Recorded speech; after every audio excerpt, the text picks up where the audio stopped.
everyone. Welcome back to another edition of Soundbites for Immigration Success. We bring you this podcast series so you can get to know your fellow consultant, hear their story, hear some of their challenges and how they've tackled that, and their takeaway piece of advice that you might be able to bring back to your practice. I am so delighted to have Shafoli Kapur with us. Hi, Shafoli. How are you?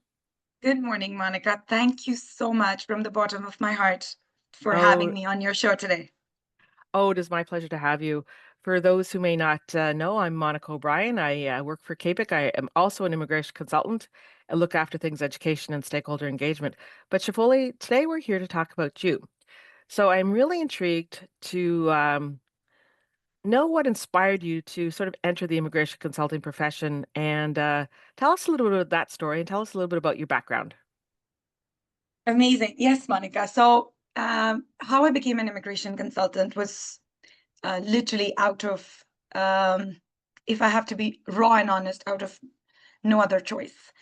It was primarily because my family and myself, we were in a situation where we weren't able to provide for ourselves and for our children. My husband and I, ex-husband and I, we were doing whatever we were doing. We had another business, and it wasn't doing that well, and we wanted to diversify because we knew we wouldn't be able to survive any longer.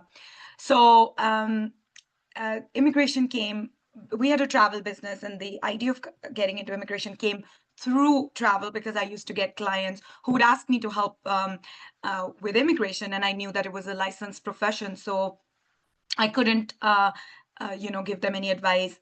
And I didn't even know too much about immigration at that point, although I was an immigrant myself and we had gone through that immigration process ourselves. But that's when I decided that, you know what, I need to do something separate from what my husband was doing so that we can have two sources of income. And even if one of them fails, at least we have something else that can survive. Little at that point did I know two things. Number one, this is going to become who I am today. It will become a big part of my identity. It will lead me to so many more things in life. And two, uh, this is how it was meant to be. This is how my life was meant to transform. And that is how the timing was meant to be. So really, I wasn't picking anything. It was everything was all aligned. And when I look back and join the dots today, and maybe we can talk about how the dots joined for me a little later during this conversation, but the dots were joining for me. And I can look back and see how everything just perfectly was aligned to get me to this day today. Well, thank you for sharing that. I really didn't know that. So, I mean, I think I'm on episode 36 or 7. You're the first person who said, Monica, I really chose this as a matter of survival. It was really something that we had to do. And this brings me back to, well, you've just said it was a matter of the dots aligning. Something that we do at KPIC every Friday. One of our team will have a word of the week, and or what's your favorite word? And the word today, or the that was a question today. What was your word? And the word I picked was serendipity, which means a series of happy events. So I think for you, it was serendipity that sort of immigration consulting found you rather than you finding it, maybe a little bit. I wouldn't necessarily call it serendipity, to be very honest. There haven't always been happy moments or happy, there's a lot that has happened in the last 7 years in my life. In fact, I'd say 20 years, but I primarily talk about 7 or 8 years since I started my immigration journey. A lot has happened in these 7, 8 years. But I would say the last 20 years have really framed who I am, and my life joins back to those 20 years. All the dots have been. So wouldn't necessarily call it serendipity, but definitely everything was aligned and everything was meant to happen the way it happened. Nothing happened by accident. Nothing in my life happened by accident. I didn't know that, but today I can say it with confidence. So I guess that brings me to my next question. And just before we came on air, we were talking, I was talking about how much I enjoy your LinkedIn posts and how thoughtful they are and intentional. And then you went on to sort of explain that intentionality and that purpose and sort of how you came to that mindset. Do you want to share that with our Yeah. audience? Yeah, for sure. I'd love to share that because that's something who I am today. That's a big part of who Shafali and my identity is as of today. A woman who's really deep. In fact, just before this call, I was having a call with, I had another meeting with my life coach, and I was just talking to her about how deep of a person I am and how hard it is for a lot of people to come and meet me at that level because I just go so deep. And I've probably always been, since a little kid, been somebody like that, but I didn't know that because I had never met myself. And coming from, from where I come from, like India, we've never had these conversations. I mean, of purpose, of intention, of mindfulness, of therapy, of seeking help, of what you're going through, that sit with our emotions. We've never had those conversations. So I was never really exposed to any of that. And as I kept growing, I knew that there was something in me that just didn't align. Like I wanted deep conversations. I struggled with making friends. I wouldn't say that I had friends, but I struggled in keeping those friendships because I couldn't go deeper in conversations. Like, and I would feel drained. So they would never last too long, and I would always blame myself for it. That there's something wrong with me.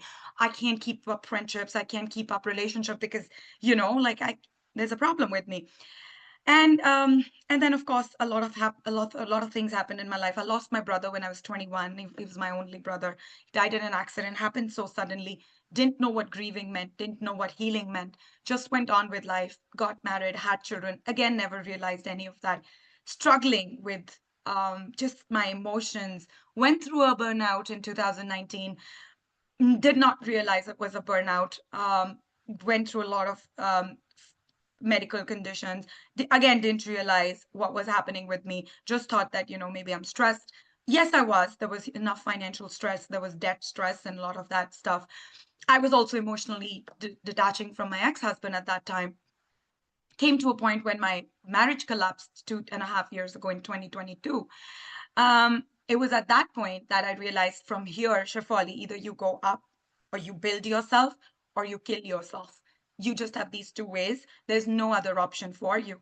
And at that point, I chose to build myself. I'm also grateful to the universe that a lot of things had already been placed for me in line that gave me the courage to actually step out of that marriage. I know a lot of people can't do it because especially women, they continue living in abusive marriages because they don't have the courage, they don't have the financial ability, they're too, they don't have the support of their family. I was lucky I had all of that to support. Like I had the family support, I had the courage, and I had the financial stability to sort of walk out of my marriage, which I did. And that is when my transformation began. That is when Shifali started meeting herself at a place where she had to meet. And that is when my journey of intention began. I was already on social media. I was on TikTok, I was on Instagram, I was building my business, I was doing everything right. People knew me, my clients knew me. I was a known name in the immigration industry, but Shivali didn't know who she was. And in 2023, Shivali started coming. Shivali started a journey where she wanted to meet herself. And that leads me to those posts on my LinkedIn because I don't feel comfortable sharing that stuff on TikTok and Instagram. I feel LinkedIn is a place where there are people who will relate to it, will resonate with it. I know a lot of people on LinkedIn share about immigration a lot, but for me, LinkedIn is not about. I'm not looking for clients on LinkedIn. I'm looking to share my journey and myself. And if anybody can get inspired and resonate with my story, because I know there are so many people who go through same things. My journey is not unique. What is unique about my journey is that I chose to meet myself where a lot of people don't do that. Well, gosh, so much to unpack in that. And thank you for sharing, your most intimate parts of yourself. And I want to say it's wonderful to meet the new Shafoli.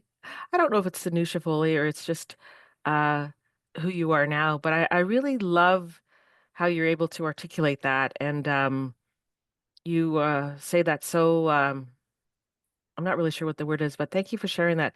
So I want to know how then the new Shafoli and the purposeful and intention, how it has sort of shaped you in your career as an immigration professional. So I was always leading my immigration practice with intention and purpose right from day one, Monica, whether I knew it or not. I always joke that, when initially, and I think I said that in the CAPEX, the NCIC as well in my presentation, when that, people would come to me for LMIAs. And at that point, I knew deep within that I'm never going to get into that business of selling LMIs and never ever would do that. But people would come to me and I didn't have the courage to say, I can do it.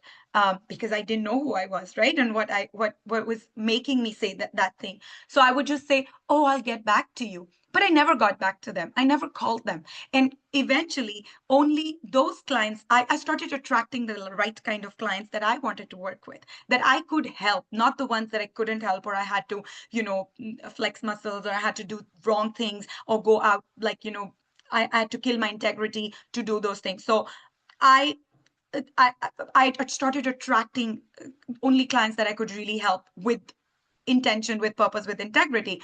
And that's how I built my immigration practice. But in the last 2 years, what has happened is, because I've become so aware of who I am, because I've become aware of what my intention is, that I lead with purpose, a lot of things have happened. Number one, my consultations have changed.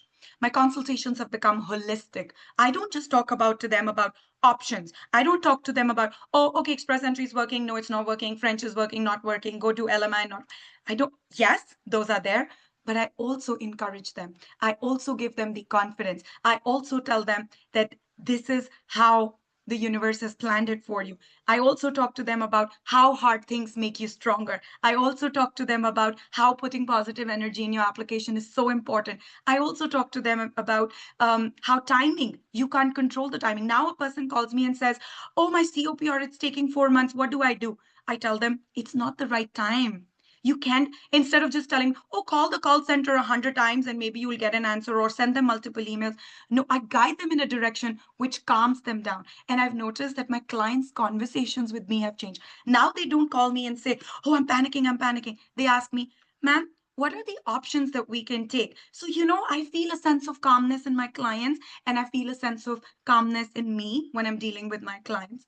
Number two, my way of dealing with my clients in extremely difficult situations has changed. Not saying that I'm perfect now and I never get upset or never lose my temper. No, but I know when to back off. I know that I need to breathe 10 times before I actually respond to a situation. I don't react, and I do react. I'm not saying I'm perfect. I'm still on my journey of healing and transformation. I do still react, but it has to take several triggers from the client to get me to the point where I have to, when things have to spiral out of control. But mostly I've seen that my behavior, how I lead my team with intention and purpose, has changed. The conversations that we have in our team has changed. We sit down to meditate. We talk about mindfulness. We talk about, sitting down with our emotions. These are the normal conversations that I have with my clients and with my team. So I think that's a big change that I've noticed. And just the behavior of clients, they don't approach me with, and back in the day, if I ever got a refusal, I would kill myself. I would be so hard on myself. I would not sleep for days. Now I look at the application. Did I do something wrong? Did I miss anything? Did I miss any documents? No.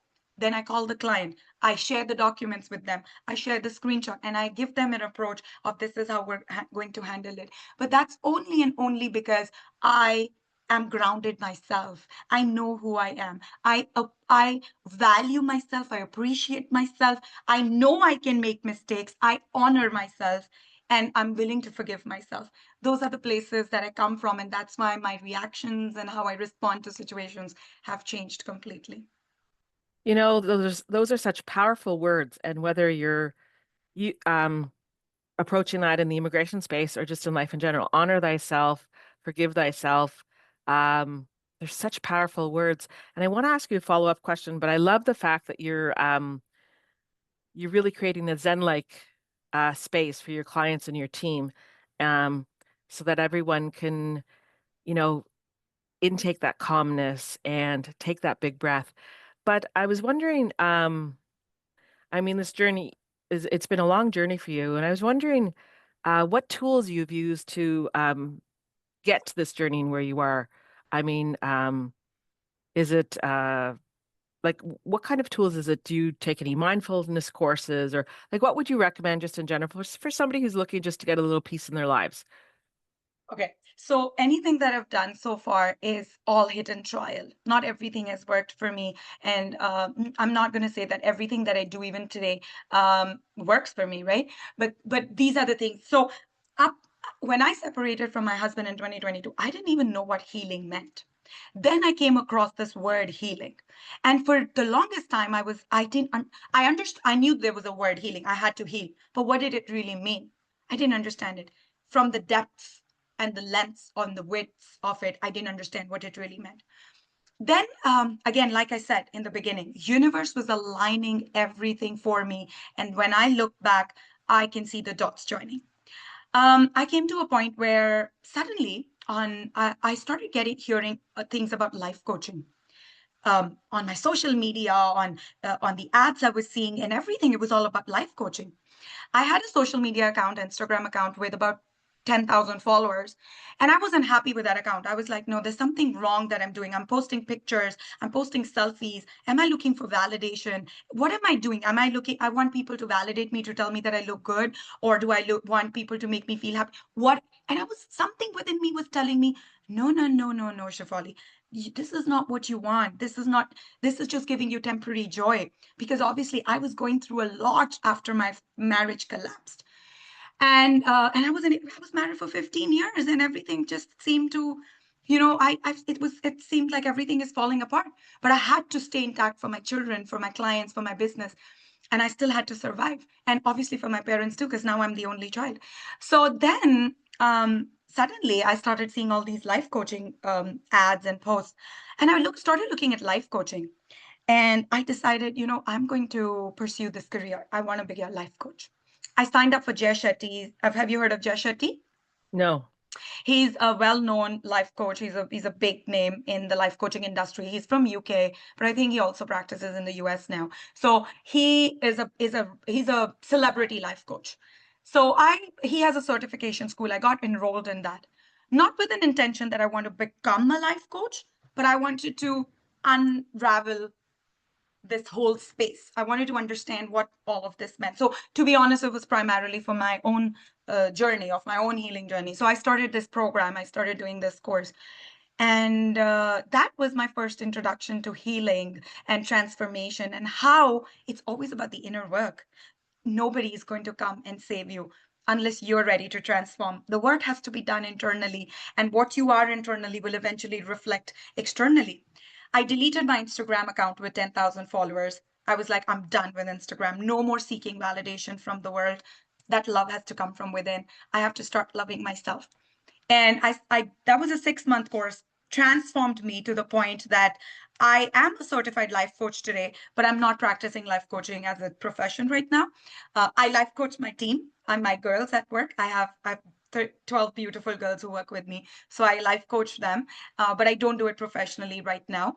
But that life coaching introduced me to other modalities: journaling, meditation, just stillness, just sitting with yourself, sitting with your emotions, however you're feeling. It's okay to feel what you're feeling. It's okay to feel angry. You're not a bad person because you're angry or because you reacted to somebody, but just accept it. Because a lot of times what we do is we don't accept it, and then we think we're a bad person, and that makes us to do something else. To understand my triggers. Now, when something goes wrong and I overreact, I ask myself, what was the trigger? What did I do wrong? Like, what was behind this that made me react like that? Was there an insecurity? Was there a fear? Okay, fear of what? So those are the questions I ask myself on a day-to-day basis, literally every hour. Something goes wrong, I don't blame myself for it. I ask, what was the lesson the universe was trying to teach me? I come across a person that I don't get along with. What is the universe trying to teach me? Something doesn't work out. Oh, this is not meant for me. That's why it did not work out. I ask universe for signs. Can you give me one sign that this thing is not for me? And believe me, Monica, I get the sign the next day. It's up to me now. I need to see the sign. The universe is always giving us signs, but we're so busy in our own space, and we're not aligned with our inner self, that we miss those signs. But the moment you become aligned with yourself, you're able to see those signs as well. And then detachment becomes easy, because now you know that universe has given you the sign that this is not for you, so you shouldn't be doing it. So you detach yourself, you move on to the next job or the next task or the next client. So the fear goes down. You don't fear losing people. You don't fear losing business. You don't fear losing reputation. You do your karma and you move forward. Well, thank you. Thank you for sharing that. And thank you for sharing, the tools that you've used. And you've said so many important things like we're really in control of our destiny. And taking that time from being mindful and just breathing and being still and understanding we can only control what we can control and not being afraid to sort of explore yourself and seek those tools that will help you in your own journey. I'm going to wind this up. Just with a final question, and I said that you could frame it either way you wanted. What what final words would you have for maybe somebody entering the profession? But I think it might be better.